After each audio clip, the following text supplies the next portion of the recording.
doa. Kita berdoa sekali lagi yuk. Allah Bapa yang di surga, kami siap untuk mendengarkan firman Tuhan. Biarlah Engkau berbicara kepada kami. Pimpin juga hamba-Mu yang akan menyampaikan ya Tuhan, sehingga segala apa yang hamba sampaikan adalah dari Tuhan, karena Roh Kudus yang berbicara. Tuhan yang di surga, pimpin juga supaya kami bisa mengerti, kami bisa paham apa yang akan kami dengarkan Tuhan, yang bisa membantu pertumbuhan kerohanian kami, khususnya ketika kami dalam menghadapi pencobaan hidup ataupun masalah dalam kehidupan ini. Pimpin juga signal kami ya Tuhan, karena kami tahu ketika umat-umat Tuhan datang untuk belajar firman-Mu, setan juga tidak tinggal diam. Biarlah Tuhan Kau membantu kami, sehingga ibadah kami berjalan dengan lancar, dan firman yang akan kami pelajari juga dapat kami terima dengan baik. Terima kasih banyak ya Tuhan, kami bawa malam hari ini di dalam nama Yesus, amin. Oke. Saya akan share screen.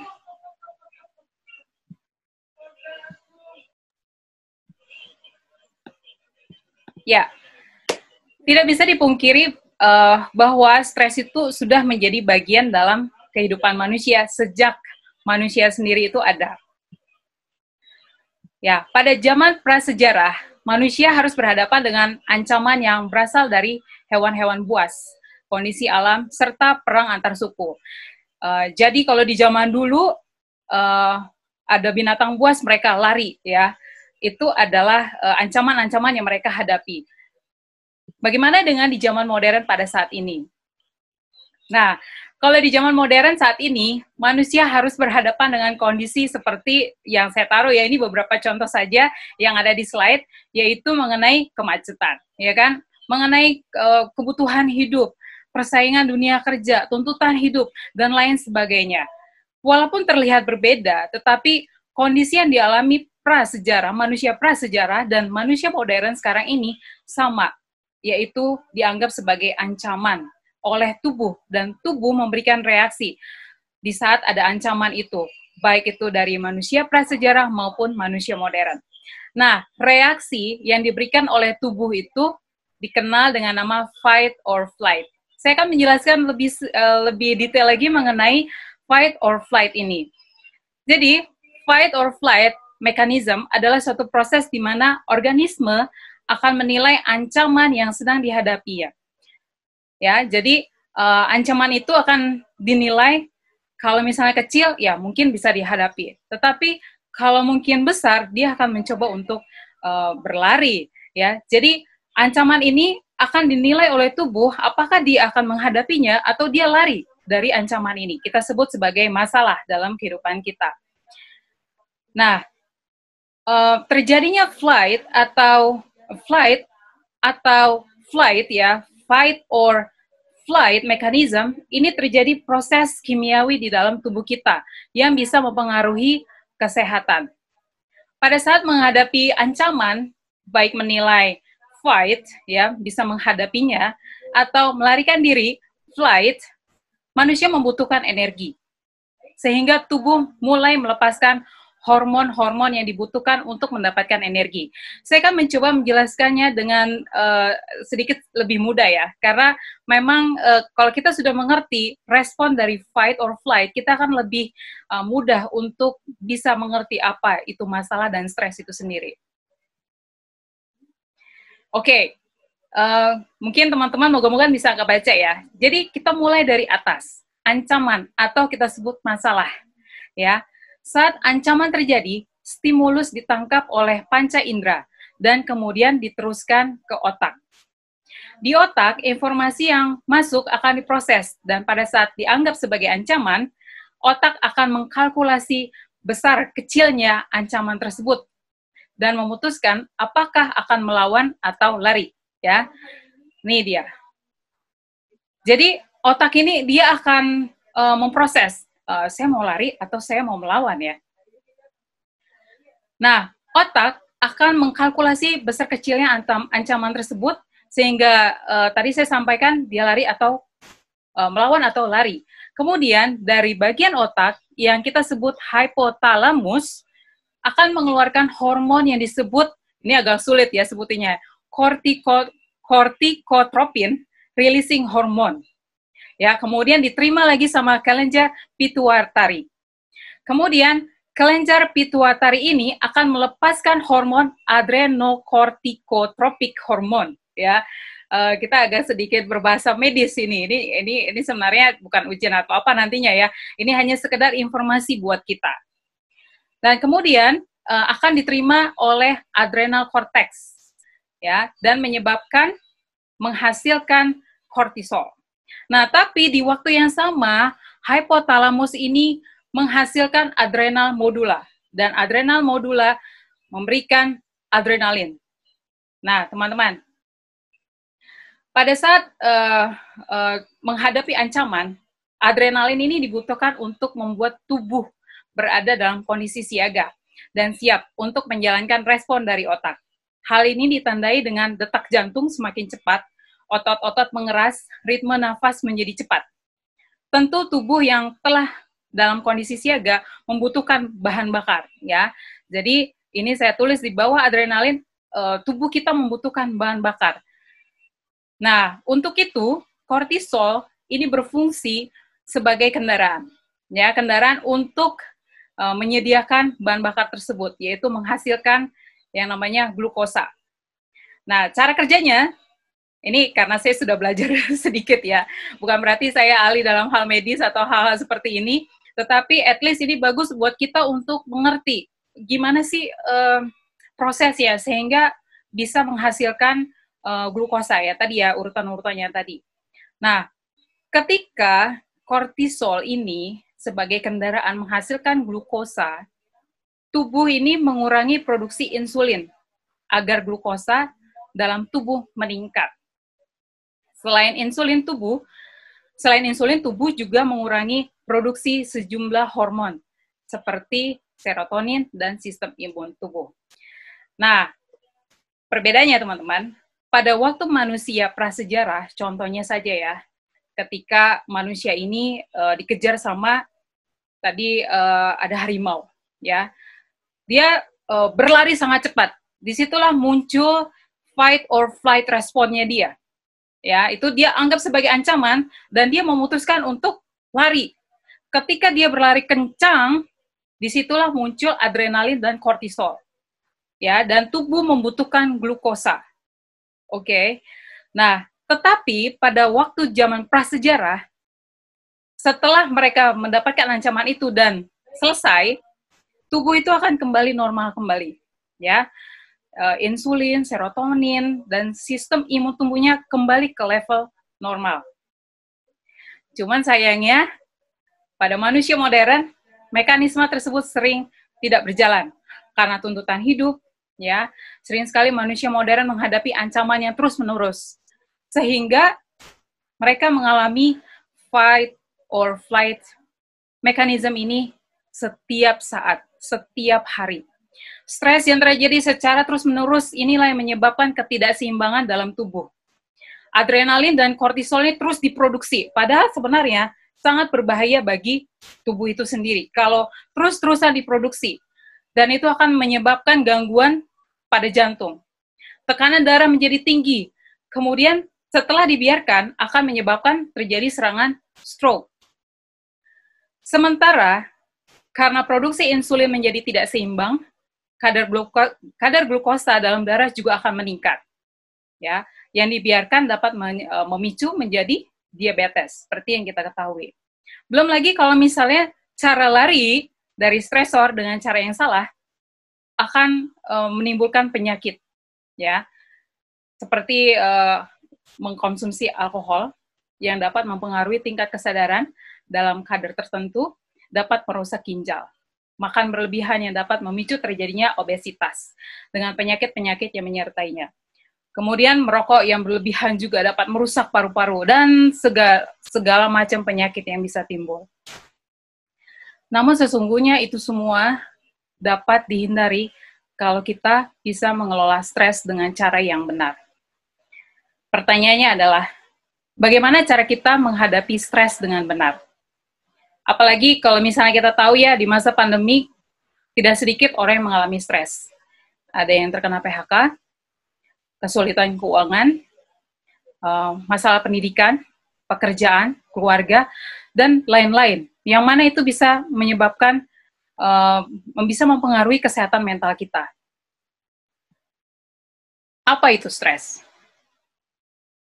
Kalau saya lihat dari Wikipedia, stres adalah gangguan mental yang dihadapi seseorang akibat adanya tekanan. Tekanan ini muncul dari kegagalan individu dalam memenuhi kebutuhan atau keinginannya. Stres adalah demands dikurangi oleh resources. Ya, kalau bahasa Indonesianya, stres permintaannya lebih tinggi dibandingin sumbernya, atau mungkin pendapatannya, atau kemampuannya. Ya, lebih enak disebut resources, jadi lebih wide, lebih global. Nah, ketika keinginan kita lebih besar dari jumlah atau sumber yang kita miliki, jadilah kita stres. Ya, misalnya kita mau ini, tapi kita nggak punya, kita stres. Pertanyaannya adalah, bagaimana kita bisa mengendalikan stres dengan demands yang tinggi atau keinginan yang tinggi? Kita akan belajar dari kisah Elisa, bagaimana ia menghadapi ancaman atau masalah yang datang dalam kehidupannya. Oke, kita akan sama-sama membuka dari 2 Raja-Raja 6 ayat 8 sampai 14. Saya boleh minta salah satu dari kita untuk membacakan 2 Raja-Raja 6 ayat 8 sampai 14.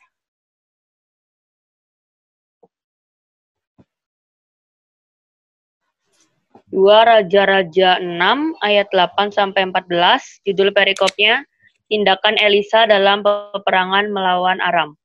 Raja negeri Aram sedang berperang melawan Israel. Ia berunding dengan pegawai-pegawainya, lalu katanya, "Ke tempat ini dan itu haruslah kamu turun menghadang." Tetapi abdi Allah menyuruh orang kepada Raja Israel mengatakan, "Awas, jangan lewat dari tempat itu, sebab orang Aram sudah turun menghadang ke sana." Sebab itu Raja Israel menyuruh orang-orang ke tempat yang disebutkan abdi Allah kepadanya. Demikianlah Elisa memperingatkan kepadanya supaya berawas-awas di sana, bukan sekali 2 kali saja. Lalu mengamuklah hati Raja Aram tentang hal itu, maka dipanggilnyalah pegawai-pegawainya. Katanya kepada mereka, "Tidakkah dapat kamu memberitahukan kepadaku siapa dari kita memihak kepada Raja Israel?" Tetapi berkatalah salah seorang pegawainya, "Tidak tuanku Raja, melainkan Elisa. Nabi yang di Israel, dialah yang memberitahukan kepada Raja Israel tentang perkataan yang diucapkan oleh tuanku di kamar tidurmu." Berkatalah Raja, "Pergilah melihat di mana dia, supaya aku menyuruh orang menangkap dia, lalu diberitahukanlah kepadanya dia ada di Dotan." Ayat 14, maka dikirimnyalah ke sana kuda serta kereta dan tentara yang besar, sampailah mereka pada waktu malam lalu mengepung kota itu. Yes, thank you, Francia. So, Nabi Elisa dipanggil bekerja sebagai Nabi Elisa dipanggil sebagai nabi oleh Tuhan, sementara pada waktu itu Ahab masih memerintah, ya, Raja Ahab masih memerintah. Dan Elisa selama hidupnya telah menyaksikan banyak perubahan dalam kerajaan Israel. Penghukuman demi penghukuman telah menimpa bangsa Israel selama pemerintahan Hazael, raja bangsa Aram. Nah, Allah sendiri tidak pernah meninggalkan pesuruhnya atau nabinya yang telah terpilih. Sekali peristiwa dalam suatu penyerbuan orang Aram, ya seperti yang tadi kita udah baca, Raja Aram berusaha membinasakan Elisa. Sebab karena rencananya untuk ya menyerang ya bangsa Israel ini ketahuan, ya sehingga Raja Aram ini marah, ya dia marah. Kemudian dia nanya, "Ini siapa di sini yang sebenarnya pihak bangsa Israel? Coba beritahu." Tetapi ada seorang dari mereka bilang, "Itu Elisa yang memberitahu," sehingga rencananya gagal. Kemudian apa yang terjadi? Raja Aram ingin supaya Elisa ditangkap. Ya, kalau ditangkap udah pasti juga akan dibunuh, ya kan, bukan hanya ditangkap. Nah, kita baca di ayat berikutnya. Francia boleh lanjut?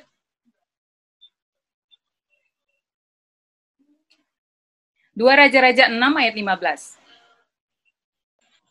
Ketika pelayan abdi Allah bangun pagi-pagi dan pergi keluar, maka tampaklah suatu tentara dengan kuda dan kereta ada di sekeliling kota itu. Lalu berkatalah bujangnya yang timpalnya, "Celaka tuanku, apakah yang akan kita perbuat?" Oke, coba kita visualisasikan ya. Kita belajar bukan hanya kita membaca, tetapi coba kita bawa pikiran kita, karena saya orang visual. Saya senang banget kalau misalnya baca Alkitab, terus ada nggak ya yang sudah buat visualnya gitu. Either saya lihat dari YouTube atau dari Google, saya mencoba untuk membayangkannya. Nah, teman-teman, coba kita bayangkan, pada suatu pagi, Elisa bangun pagi-pagi. Ya, jam berapa kira-kira pagi-pagi? Apakah mungkin jam 6? Saya rasa itu kurang pagi ya. Mungkin bisa jadi jam 4 pagi, ya. Pagi-pagi, ya. Kalau di bahasa Inggrisnya early in the morning, pagi-pagi buta. Dia menyaksikan pemandangan yang berbeda dari hari biasanya. Apa yang terjadi? Ada tentara dengan kuda di sekeliling kota tersebut. Apakah tentaranya itu hanya ada 1? Atau 10? Atau 100? Berapa banyak tentara tersebut?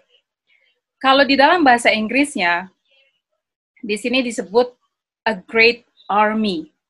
Jadi, great itu besar, banyak sekali pasukannya yang mau menyerang dia. Bayangin ya, ini dalam satu kondisi, pagi-pagi dia lagi bangun, mungkin dia mau keluar atau dia mau doa, dan dia melihat pemandangan yang, what? Ini, what? Dan ini dibilang sekeliling kota ya teman-teman, jadi bukan hanya sekeliling rumah, tetapi kota. Saya mencoba membayangkan seberapa besar sih terlihat gitu ya. Kemudian saya teringat pada waktu itu sempat di Jakarta ada demo yang besar-besaran ya. Ini cuma sebagai kita bisa membawa imajinasi kita seberapa besar gitu. Dan saya cari di Google, saya melihat gambarnya ini ya. Jadi Wikipedia menuliskan ada 50.000 sampai 200.000 orang yang ikut demo pada waktu itu di tahun 2016, 4 November 2016. Nah, coba bayangkan, ini masih di dalam kota Jakarta. Tetapi posisi Elisa disebutkan bahwa tentara dan kereta ini di sekeliling kota. Ya, di sekeliling kota. Kemudian saya curious lagi, seperti apa ini kota Dotan? Ya, karena posisi Elisa pada waktu itu berada di kota Dotan, ya. Ini dia. Jadi ini perbukitan, anggap aja kalau misalnya dia ada di sini lah ya. Ini sebenarnya agak jarang ya fotonya, tapi memang ada satu website menjelaskan kota ini, di mana ini adalah kota yang sama pada waktu Yusuf dijual oleh saudara-saudaranya. Ya, kalau misalnya ada teman-teman yang pengen traveling, ya, pengen lihat kotanya, itu ada di 12 mil dari utara Samaria. Dan luasnya adalah 25 acres. Kalau saya calculate, itu kurang lebih ada 10,2 hektar. Gede atau kecil? Pernah ngebayangin nggak? 10,2 hektar itu gede atau kecil dalam satu kota? Ya, lumayan. Lumayan gede, lumayan kecil? Lumayan kecil. Lumayan kecil ya, jadi sebenarnya ini nggak gede-gede banget sih, tetapi kita lihat bahwa ini memang dia bentuknya hill ya, lebih ke perbukitan, Dotan ini. Saya sempat lihat juga ada fotonya yang terkini, itu lebih ke agak, apa namanya ya, dia punya rumput-rumputnya udah nggak hijau lagi, tapi lebih ke gersang. Nah, sekarang kita kembali ke posisi Elisa pada waktu itu. Ketika dia melihat banyak sekali tentara mengelilingi, ya. Contohnya nih, dia berdiri di salah satu di sini. Ini ada orang berdiri ya, kebetulan ada orang yang berdiri.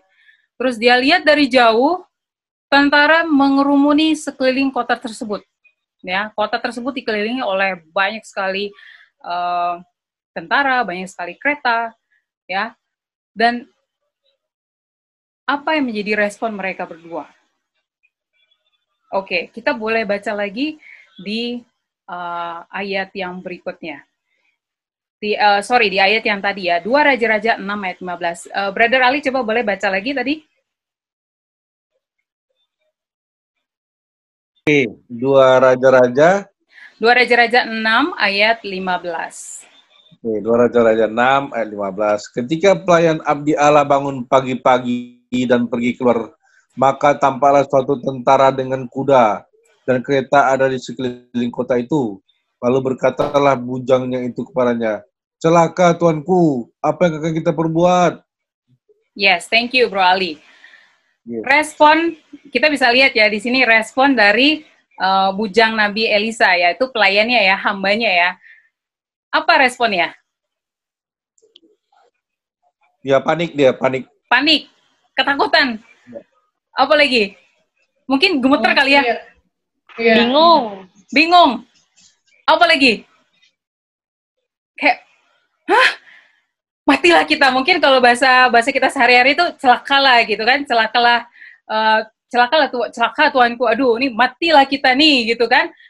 What gitu. Itu bisa ketakutan tingkat dewa kali gitu ya, dengan segitu banyak orang gitu. Reaksi dari hamba Nabi Elisa ini adalah reaksi fight or flight. Disitulah muncul stres yang tiba-tiba masuk dalam pikirannya dia, dan dia harus memutuskan, ini what should we do gitu. Kita harus ngapain ini ya? Seberapa sering dalam kehidupan kita, kalau kita memiliki masalah, kita akan berkata, aduh, saya harus ngapain nih, ya kan? Itu kayaknya refleks nggak sih dalam kehidupan kita sehari-hari? Masalah kecil, apalagi masalah besar, itu udah kayak, reaksinya mungkin kita udah kayak kacau banget gitu ya.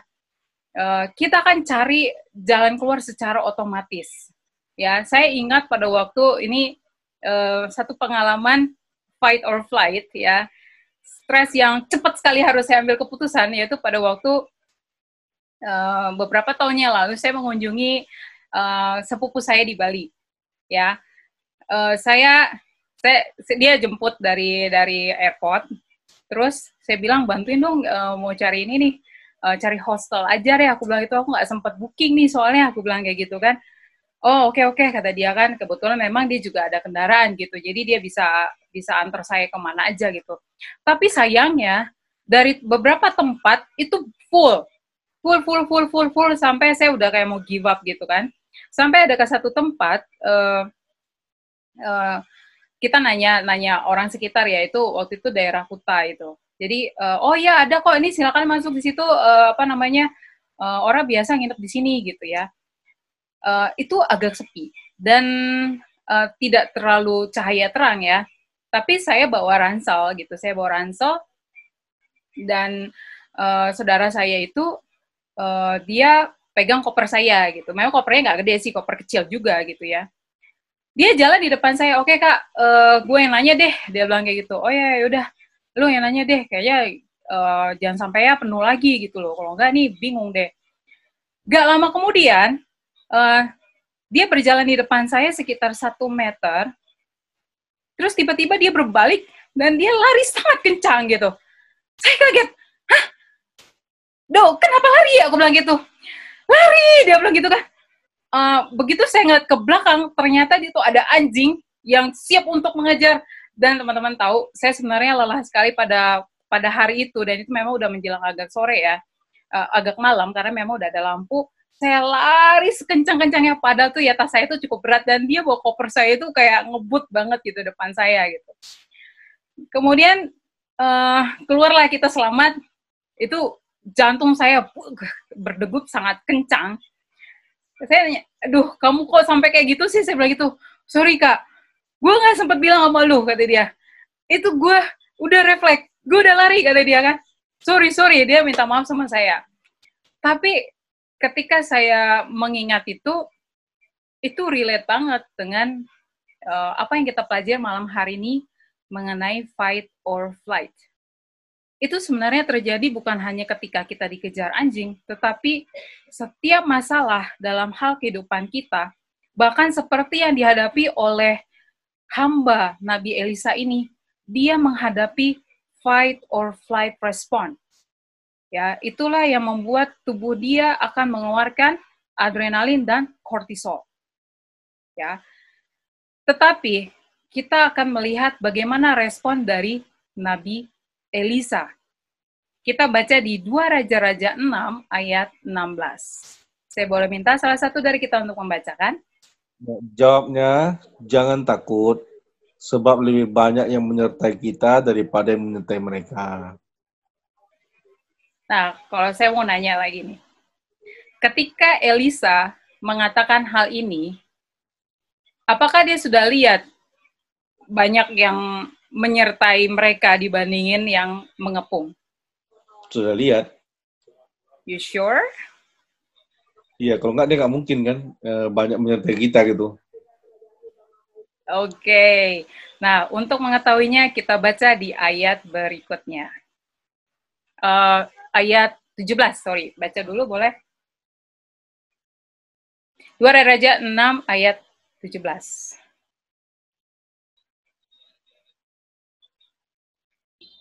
Lalu berdoalah Elisa, ya Tuhan, bukalah kiranya matanya supaya ia melihat.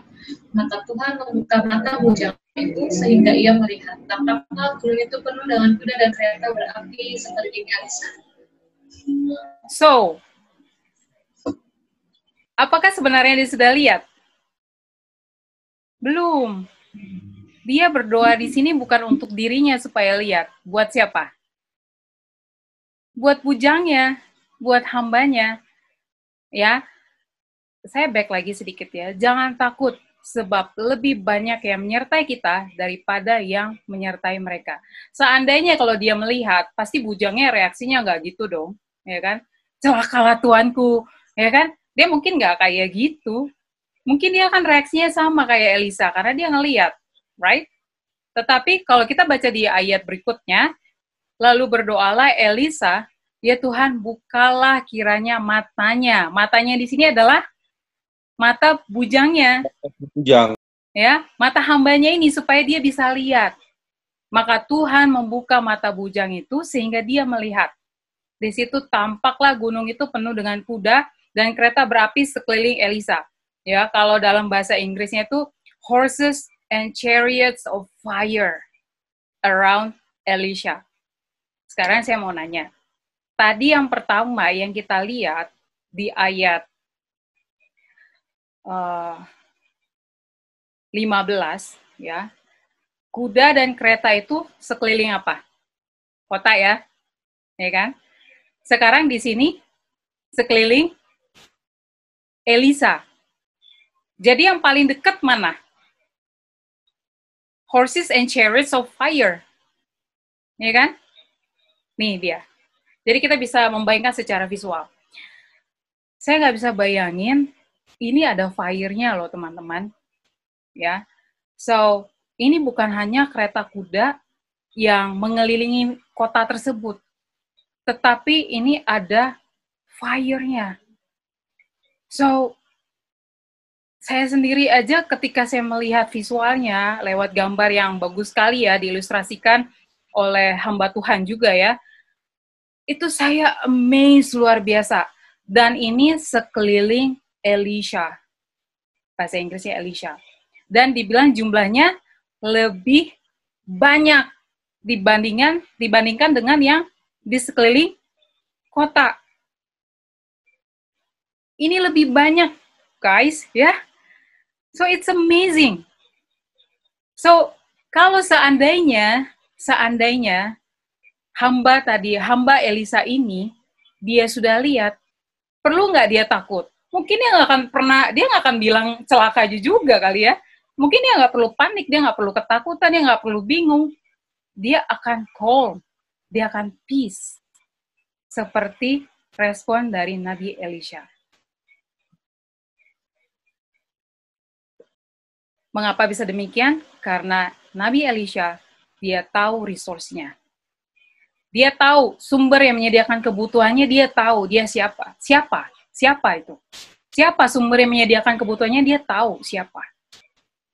Itu yang membuat dia tidak panik, tidak takut, tidak khawatir, tidak gelisah, seperti yang reaksi yang diberikan kepada, reaksi yang ditunjukkan oleh hamba Nabi Elisa ini.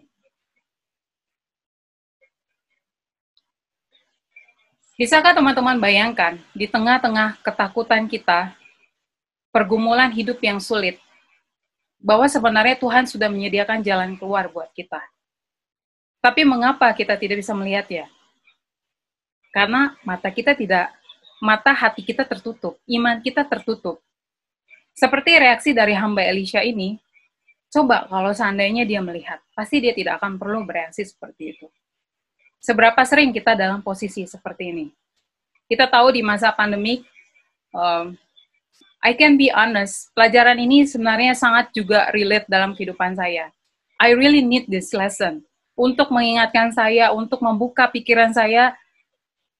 God is with you, guys. Tuhan itu bersama dengan kita. Tuhan tuh tahu problema kita. Bahkan dia sudah menyiapkan solusi. Hanya kita saja tidak bisa melihatnya. Tapi Elisa bisa melihatnya dengan imannya.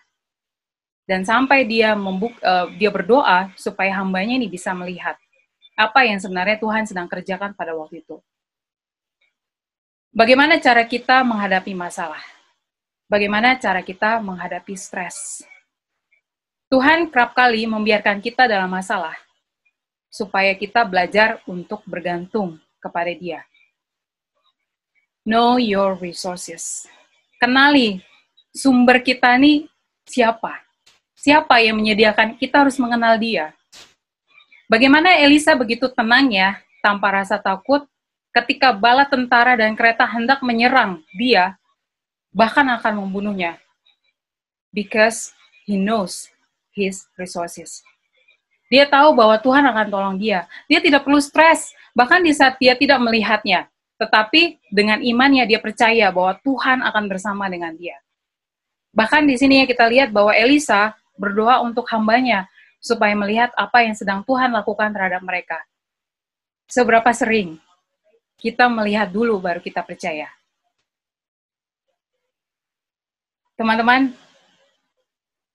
jika teman-teman mempunyai banyak masalah, kekhawatiran, ketakutan, kesulitan kehidupan, akan masa depan, Tuhan tidak melupakan kita. Tuhan tahu. Tuhan tahu apa yang kita butuhkan. Kita akan membaca dari Ayub 23 ayat 10. Saya boleh minta salah seorang dari teman-teman untuk membacakan?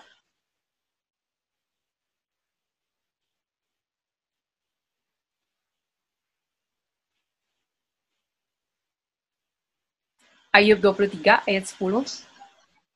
Karena ia tahu jalan hidupku, seandainya ia memuji aku akan timbul seperti emas. Allah membiarkan kita dalam masalah untuk mengembangkan karakter kita, untuk membangun iman kita, untuk lebih bertumbuh di dalam Tuhan. Jika kita lebih banyak mengeluh, apa yang kita tunjukkan? Justru kita akan menunjukkan, oh iman kita nih lemah banget. Tuhan yang memiliki dunia ini. Tuhan juga yang akan memberikan apa yang kita butuhkan. Pandanglah kepada Tuhan dengan iman sebagai Allah yang menyediakan. Allah tidak terbatas, teman-teman. Tuhan akan memberikan kita Roh Kudus untuk menguatkan kita dalam pengharapan di dalam Tuhan. Saya boleh minta teman-teman untuk baca juga di Yohanes 14 ayat 16-17. Kebetulan saya tidak taruh di slide, saya boleh minta tolong untuk bacakan. Yohanes 14 ayat 16-17.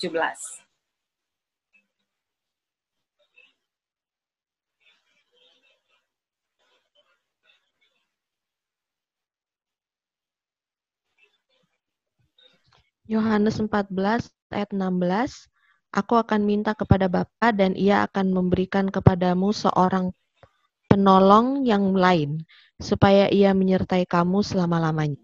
17, yaitu roh kebenaran.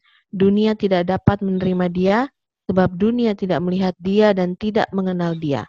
Tetapi kamu mengenal dia, sebab ia menyertai kamu dan akan diam di dalam kamu. Thank you, sister. Ada satu ayat lagi yang saya mau share. This is one of my best favorite verse. Boleh Sister Tesil bacain kembali 2 Timotius 1 ayat 7.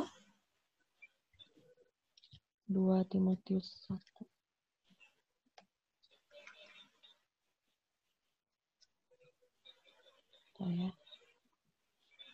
2 Timotius Ya, teman-teman 1. boleh buka juga ya. Jadi memang saya taruh di screen. Just in case, siapa tahu saya juga make mistake. Jadi kita sama-sama bisa cross-check ya guys. 2 Timotius 1 ayat 7. Sebab Allah memberikan kepada kita bukan roh ketakutan, melainkan roh yang membangkitkan kekuatan, kasih, dan ketertiban. Oke, thank you. Saya suka banget di versi yang bahasa Inggris. For God has not given us the spirit of fear, ya, but of power. Tetapi kita dikasih kekuatan of love, kasih, dan juga a sound mind. So, kalau kita merasa takut, itu bukan dari Tuhan, teman-teman. Karena Tuhan tidak pernah memberikan ketakutan dalam diri kita. Saya teringat ada satu cerita dari seorang dokter. Dokter ini sangat terkenal di Amerika. Namanya Dr. Eric Walsh. Jadi dia bercerita, dia adalah seorang Kristen yang sangat taat akan perintah Tuhan. Di masa pandemik ini banyak sekali orang yang datang pada dia minta obat depresi. Suatu ketika dia kedatangan seorang pasien wanita. Pasien ini dia berkata, tolong dokter, saya benar-benar udah nggak tahan lagi nih, saya depresi, saya takut, saya segala macam. Kemudian dokter ini dia pergi ke ruang sebelah, terus dia bilang, oke, tunggu sebentar ya. Dia di situ berdoa, terus dia bilang, Tuhan, memang kebiasaan dia ya untuk berdoa. Tuhan, saya harus kasih obat apa nih sama pasien saya yang ini gitu. Tolong berikan saya hikmat. Kemudian Tuhan inspire dia untuk memberikan 2 Timotius 1 ayat 7. Dia tulis itu di resep, terus dia kasih ke pasien wanita ini. Terus dia bilang, ini resep buat kamu. Hah? Apa ini dokter? Iya, saya pengen kamu ngafalin itu, kamu sampaikan, kamu bicarakan, itu sehari 3 kali. Dia bilang itu. Hah? Maksudnya gimana sih, kata dia kan, dia nggak paham ya. Iya, kalau saya pengen itu yang kamu hafalkan, kamu benar-benar renungkan, karena itu obat buat kamu, dia bilang kayak gitu.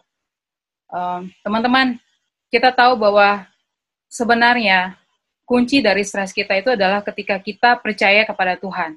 Kita mengenal Dia, kita benar-benar menyerahkan segala problema kehidupan kita hanya kepada Dia.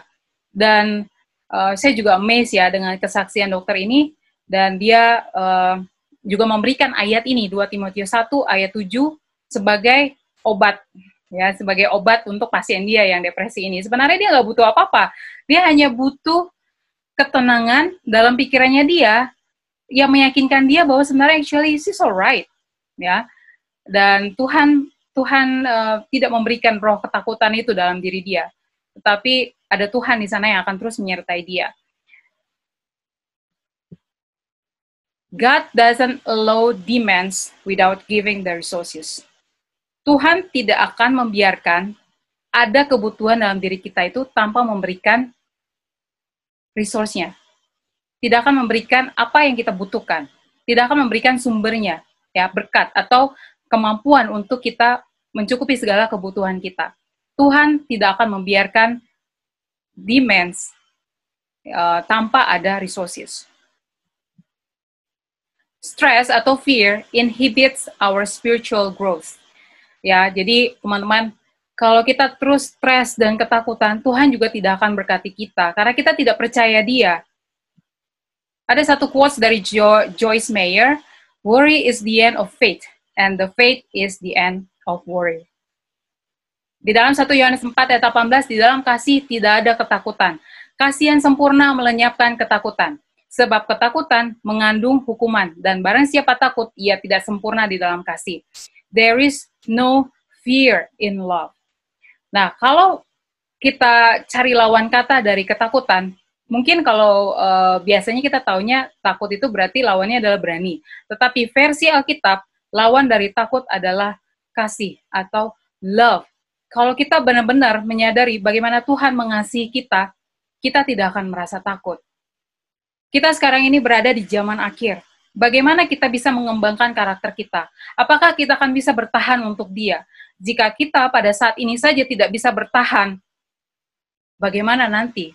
Ya, banyak sekali pekabaran tentang adanya pandemik ini adalah tanda-tanda akhir zaman ya di Matius 24.